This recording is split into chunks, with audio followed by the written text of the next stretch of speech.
রমজান মাসের ইফতারে এই 4টি এবিসিডি রেসিপি তৈরি করে ফ্রোজেন করে রাখলে আপনার 1 মাসের জন্য টেনশন শেষ।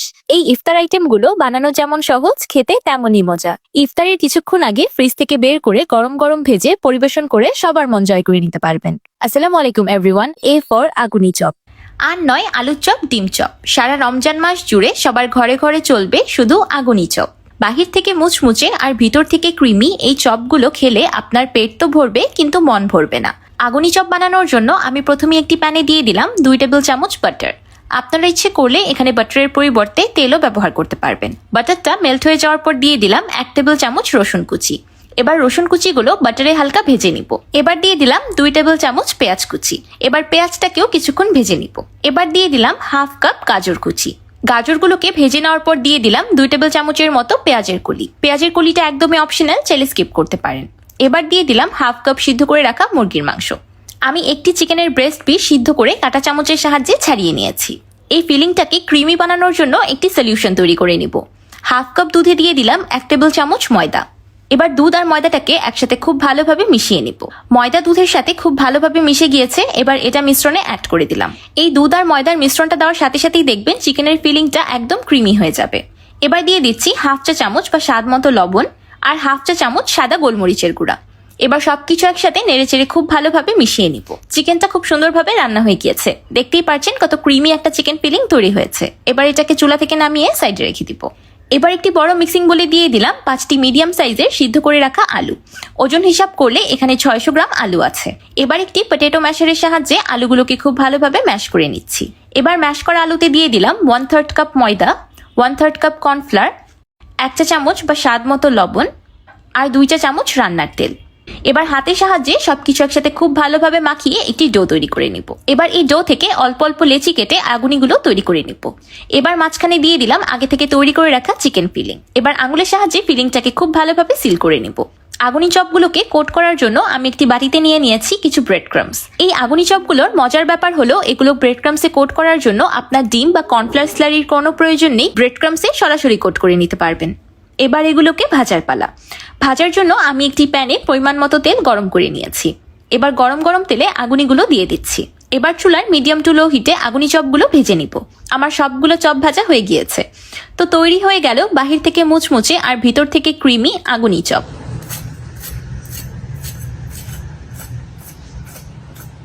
মাত্র 1 পিস মুরগির মাংস দিয়ে আপনিও কিন্তু বানিয়ে নিতে পারবেন 13 জনের জন্য আগুনি চপ। তাও কিন্তু ছোট চপ না। দেখতেই পারছেন কত বড় বড় আগুনি চপ তৈরি হয়েছে। আপনারা যদি আরেকটু ছোট করে বানান তাহলে তো এখানে 20টার মতো চপ তৈরি হবে। এবার তৈরি করে দেখাবো বি ফর বেগুনের মোমো। জাপানিজ পদ্ধতিতে বানিয়ে নিলাম অবিশ্বাস্য বেগুনের মোমো। মানে বিশ্বাস করা যায় আটা ময়দার ডো মাখানো ছাড়া বেগুন দিয়ে পানির মতো সহজে এত দারুণ মুচমুচে মোমো। বেগুনের মোমো বানানোর জন্য আমি প্রথমেই নিয়ে নিয়েছি 2টি চিকেন ব্রেস্ট পিস। ওজন হিসাব করলে এখানে প্রায় 300 গ্রামের মতো মুরগির মাংস আছে। এবার আমি মুরগির মাংসর কিমা তৈরি করে নিচ্ছি। এবার মাংসের কিমাতে দিয়ে দিলাম 2 টেবিল চামচ রসুন কুচি, 2 টেবিল চামচ পেঁয়াজের কলি, 1 টেবিল চামচ লাইট সোয়া সস, 1 টেবিল চামচ টমেটো কেচাপ, 1 চা চামচ চিকেন পাউডার, 1 চা চামচ লবণ, হাফ চা চামচ ব্ল্যাক পেপার পাউডার, 2 টেবিল চামচ কর্নফ্লাওয়ার আর 2 চা চামচ চিলি ফ্লেক্স। তো তৈরি হয়ে গেল ঝটপট মজাদার মোমো ফিলিং। যেহেতু বেগুনের মোমো বানাচ্ছি, বেগুন তো লাগবেই। আমি কিছু বেগুন এমন পাতলা পাতলা করে কেটে নিয়েছি, যেমনটা ঠিক আমরা বেগুনি বানানোর জন্য কেটে থাকি। এবার একটি বেগুনের স্লাইসের উপর দিয়ে দিলাম 1 চামচের মতো চিকেন ফিলিং। এবার চামচের সাহায্যেই চিকেন ফিলিংটাকে বেগুনের উপর খুব ভালোভাবে ছড়িয়ে দিব। এবার আঙুলের সাহায্যে বেগুনটাকে মুড়িয়ে রোল করে নিব। এই পর্যায়ে আপনারা বেগুনের মোমোগুলোকে ডিপ ফ্রিজে সংরক্ষণ করতে পারবেন 1 মাসের মতো। যখন খুশি তখন ফ্রিজ থেকে বের করেই ব্যাটারে ডিপ করে ভেজে খেয়ে নিতে পারবেন। তৈরি হয়ে গেল একটি বেগুনের মোমো। যারা গ্লুটেন অ্যাভয়েড করেন আর সেই জন্য মোমো খেতে পারেন না, তাদের জন্য তো মাস্ট ট্রাই একটি রেসিপি। এবার এই বেগুনের মোমোগুলোকে ক্রিস্পি করে ভাজার জন্য একটা সিক্রেট ব্যাটার তৈরি করে নেব। এই সিক্রেট ব্যাটারটা দিয়ে আপনারা যাই ভাজবেন না কেন একদম মুচমুচে হবে আর দীর্ঘ সময় পর্যন্ত মুচমুচে থাকবে। সেই জন্য একটি বাটিতে দিয়ে দিলাম 1/4 কাপ চালের গুঁড়ো, 1/4 কাপ কর্নফ্লাওয়ার আর 1/4 কাপ ময়দা। সেই সাথে দিয়ে দিলাম হাফ চা চামচ বা স্বাদ মতো লবণ। শুকনো উপকরণগুলোকে খুব ভালোভাবে মিশিয়ে নিলাম। এবার হাফ কাপ পানি অল্প অল্প করে অ্যাড করব আর একটি ব্যাটার তৈরি করে নেব। আমার এই ব্যাটারটা তৈরি করতে হাফ কাপ পানি লেগেছে। আপনাদের ক্ষেত্রে পরিমাণটা একটু কম বেশিও লাগতে পারে। ব্যাটারের কনসিস্টেন্সিটা ঠিক এমন হবে, না খুব বেশি ঘন না খুব বেশি পাতলা। এবার ব্যাটারে দিয়ে দিলাম 2 টেবিল চামচ তেল। এবার তেলটাকেও ব্যাটারের সাথে খুব ভালোভাবে মিশিয়ে নিব। আমি মোমোটাকে একটি কাঁটা চামচের সাহায্যে ব্যাটারে ডিপ করে গরম তেলে ছেড়ে দিচ্ছি। আমি তেলটাকে আগে থেকেই ভালো মতো গরম করে চুলার ফ্লেমটাকে লো টু মিডিয়ামে করে দিয়েছি। অতিরিক্ত আছে এগুলোকে ভাজা যাবে না, তাহলে কিন্তু ভিতরের চিকেনটা কুক হবে না। আর তেলটা বেশি ঠান্ডাও রাখা যাবে না, তাহলে কিন্তু মোমোর গা থেকে ব্যাটারটা খুলে আসবে। মোমোগুলোকে আমি আমার পছন্দ মতো গোল্ডেন করে ভেজে নিয়েছি। এবার চুলা থেকে নামিয়ে নিচ্ছি। এই বেগুনের মোমোগুলো ভাজতে বেশি সময় লাগবে না, 3-4 মিনিটের মধ্যেই ভাজা হয়ে যাবে। আমি একইভাবে সবগুলো মোমো ভেজে নিয়েছি। যারা এই রমজান মাসে কোনো ভিন্ন ইফতার আইটেম ট্রাই করতে চান তাদের জন্য তো মাস্ট ট্রাই একটি রেসিপি। এবার আমি আপনাদেরকে শুনিয়ে দিচ্ছি যে মোমোগুলো কতটা বেশি ক্রিস্পি হয়েছে।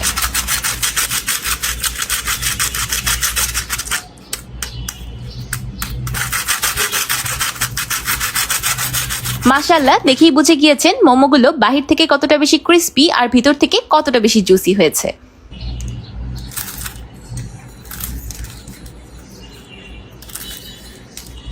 রমজান মাসের ইফতারে, বাচ্চাদের টিফিনে বা বিকালের নাস্তায় এমন বেগুনের মোমো হলে আর কি লাগে বলুন তো।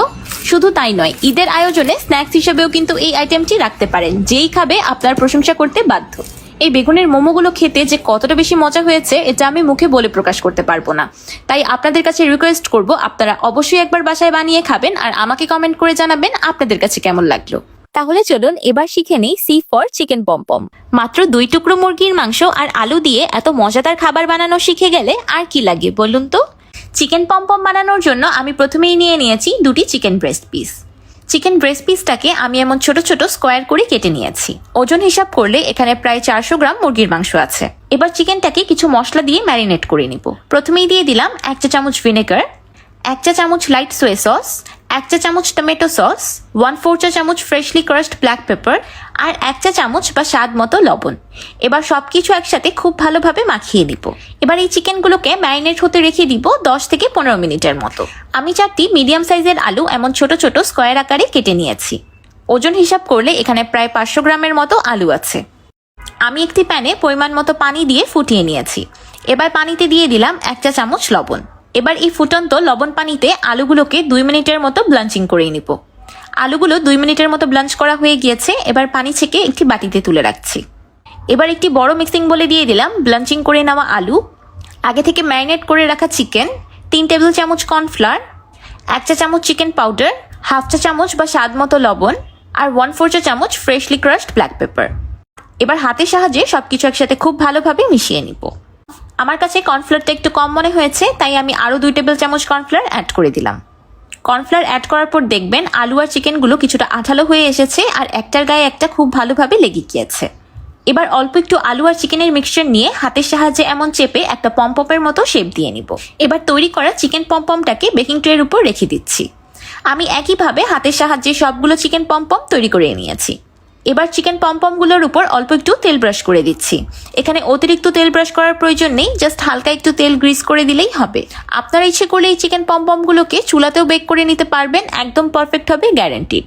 যেহেতু এটা শুধু চিকেন আর আলু, তাই চুলাতে না হওয়ার মতো কিছুই নেই। চুলায় একটি তাওয়া বসিয়ে তাওয়ার উপর একটি ফ্রাইং প্যান বসিয়ে দিবেন। তারপর ফ্রাইং প্যানের মুখটা একটি ঢাকনা দিয়ে ঢেকে চুলার একদম লো হিটে এগুলোকে বেক করে নেবেন, তাহলেই একদম পারফেক্ট হবে। এবার প্রিহিটেড ওভেনে 200 ডিগ্রি সেলসিয়াসে চিকেন পমপমগুলোকে বেক করে নিব 30 থেকে 40 মিনিটের মতো। ওভেন স্পেসিফিকেশন অনুযায়ী টাইম অ্যান্ড টেম্পারেচার ভ্যারি করতে পারে।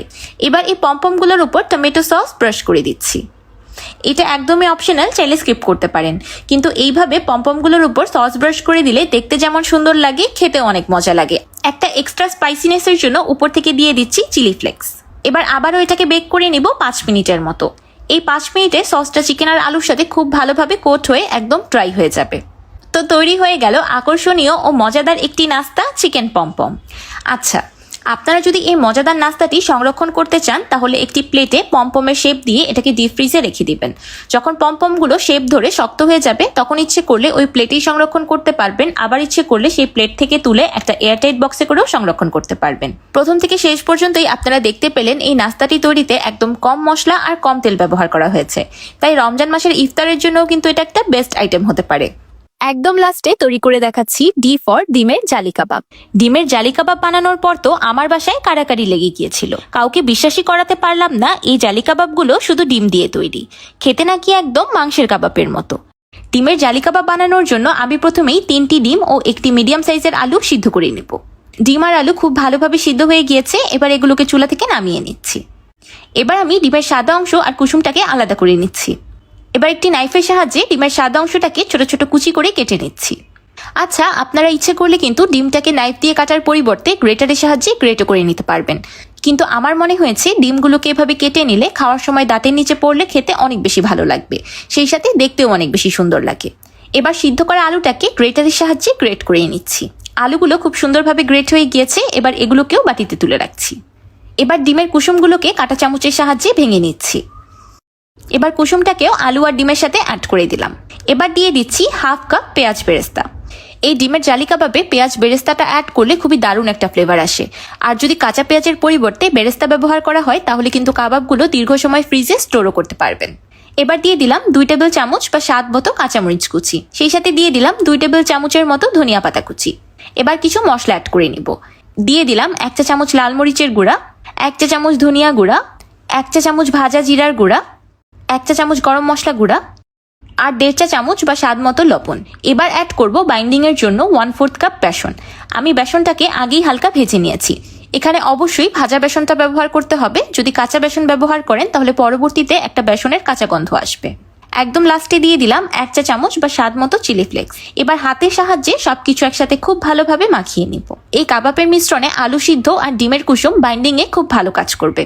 মাখানোর পর আমার কাছে কাবাবের মিশ্রণটা একটু কম আঠালো মনে হয়েছে, তাই হাতের সাহায্যে অল্প একটু পানি ছিটিয়ে আমি কাবাবের মিশ্রণটাকে বাইন্ড করে নিলাম। কাবাবের মিশ্রণের টেক্সচারটা যখন ঠিক এমন হয়ে যাবে তখন বুঝতে হবে এটা কাবাব তৈরির জন্য একদম পারফেক্ট। এবার আমি হাতে অল্প একটু করে মিশ্রণ নিয়ে কাবাব তৈরি করে নিব। আমার এক একটি কাবাব আনুমানিক 50-60 গ্রামের মতো হয়েছে। দেখতেই পাচ্ছেন কাবাবগুলো একদম সুন্দরভাবে তৈরি হচ্ছে, কোনো রকম ফাটল দেখা যাচ্ছে না বা একটি কাবাবও খুলে যাচ্ছে না। আমার সবগুলো কাবাব তৈরি করা হয়ে গিয়েছে। এই পর্যায়ে আপনারা ডিমের জালি কাবাবগুলোকে ডিপ ফ্রিজে সংরক্ষণ করতে পারবেন 1 মাসেরও উপরে। যখনই ডিমের জালি কাবাব খেতে ইচ্ছে করবে ডিপ ফ্রিজ থেকে বের করে ভেজে নিলেই হবে। 3টা ডিমে আমার এখানে 8টার মতো বড় কাবাব আর একটি ছোট কাবাব হয়েছে। এবার একটি বাটিতে ভেঙে নিচ্ছি 2টি ডিম। ডিমে দিয়ে দিলাম 2 চিমটির মতো লবণ। এবার কাঁটা চামচের সাহায্যে ডিমটাকে খুব ভালোভাবে ফেটিয়ে নিব। আমি কাবাবগুলোকে ভাজার জন্য আগে থেকেই পরিমাণ মতো তেল গরম করে নিয়েছি। তেলটা যখন গরম হয়ে এসেছে তখন চুলার ফ্লেমটাকে মিডিয়াম টু লোতে করে দিয়েছি। এবার আগে থেকে তৈরি করে রাখা কাবাবগুলো ফ্যাটানো ডিমে ডিপ করে সরাসরি তেলে দিয়ে দিব। আমি ফ্যাটানো ডিম হাতের আঙুলের সাহায্যে কাবাবের উপর দিয়ে জালি ক্রিয়েট করে নিচ্ছি। এবার কাঁটা চামচের সাহায্যে তৈরি হওয়া জালিগুলো কাবাবের উপর লাগিয়ে দিচ্ছি। এই জালিটা তৈরি করা খুব বেশি সহজ, যে কেউ একবার চেষ্টা করলেই পারবে। শুধু হাতের সাহায্যে ফ্যাটানো ডিমটা কাবাবের উপর এলোমেলো ঘুরিয়ে দিলেই নিচ থেকে জালি তৈরি হতে থাকবে। জালি কাবাবটায় খুব সুন্দর একটা সোনালী কালার চলে এসেছে। এবার আমি এটাকে তেল থেকে তুলে নিচ্ছি। এবার আমি আপনাদেরকে আরো কয়েকটি কাবাব ভেজে দেখাচ্ছি, সেই সাথে আরেকটি সহজ পদ্ধতিও দেখিয়ে দিচ্ছি। আমি ফ্যাটানো ডিমগুলোকে একটি পাইপিং ব্যাগে ফিল করে পাইপিং ব্যাগের মুখটাকে সুই দিয়ে কয়েকটা ফুটো করে নিয়েছি। এবার জালি কাবাবের জালি তৈরি করার যেই কাজটা আমি আঙুলের সাহায্যে করেছিলাম সেই কাজটাই পাইপিং ব্যাগ দিয়ে করে নিচ্ছি। আমার কাছে পাইপিং ব্যাগ দিয়ে জালি কাবাবের জালি তৈরি করাটা বেশি সহজ মনে হয়। এতে করে হাত বেশিক্ষণ ডিমে চুবিয়ে রাখতে হয় না, আর জালি কাবাব তৈরির কাজটা বেশি একটা মেসিও হয় না। আমি জালি কাবাবটাকে উল্টে অপর পাশেও জালি ক্রিয়েট করে নিচ্ছি। তৈরি হয়ে গেল আরেকটি ডিমের জালি কাবাব। দেখে কেউ বুঝতেই পারবে না যে এগুলো বাসায় তৈরি করেছেন নাকি দোকানের। এই জালি কাবাবগুলোর বৈশিষ্ট্য হলো বাহিরের ডিমের জালির লেয়ারটা খেতে একদম ক্রিস্পি লাগে আর ভিতর থেকে কাবাবটা পুরাই সফট। মাংসের জালি কাবাব তো অনেক খেয়েছেন, একবার যদি এই ডিমের জালি কাবাব তৈরি করে খান তাহলে ভুলেই যাবেন ডিমের কাবাব খাচ্ছেন নাকি মাংসের। কি মনে করছেন আমি বেশি বাড়িয়ে প্রশংসা করছি? একবার নিজেই বানিয়ে দেখুন না, তাহলেই প্রমাণ হয়ে যাবে। ইফতারে যদি দেখতে এত সুন্দর আর খেতে এত মজার কাবাব থাকে তাহলে আর কিছু লাগে বলুন তো? ইফতার টেবিলে যদি এই ডিমের জালি কাবাব রাখেন তাহলে সবাই সবকিছু ফেলে শুধু এটাই খাবে। তো তৈরি হয়ে গেল একদম পানির মতো সহজ পদ্ধতিতে অল্প সময়ে ও অল্প খরচে ডিমের জালি কাবাব। এবার আমি একটি কাবাব কেটে দেখাচ্ছি। মাশাআল্লাহ, দেখতেই পারছেন শুধু বাহির থেকেই না ভিতর থেকেও কাবাবটা দেখতে কতটা বেশি লোভনীয় হয়েছে। শুধু ডিম আর আলু দিয়ে যে এত মজাদার কাবাব তৈরি করা যায় সেটা এই কাবাবটা একবার না বানিয়ে খেলে কখনোই বুঝবেন না। দেখতেই পারছেন জালি কাবাবের জালির লেয়ারটা কতটা বেশি সুন্দর আর মোটা হয়েছে। এটাই কিন্তু জালি কাবাবের আসল বৈশিষ্ট্য, যে জালির লেয়ারটা খুব বেশি মোটা আর সুন্দর হতে হবে।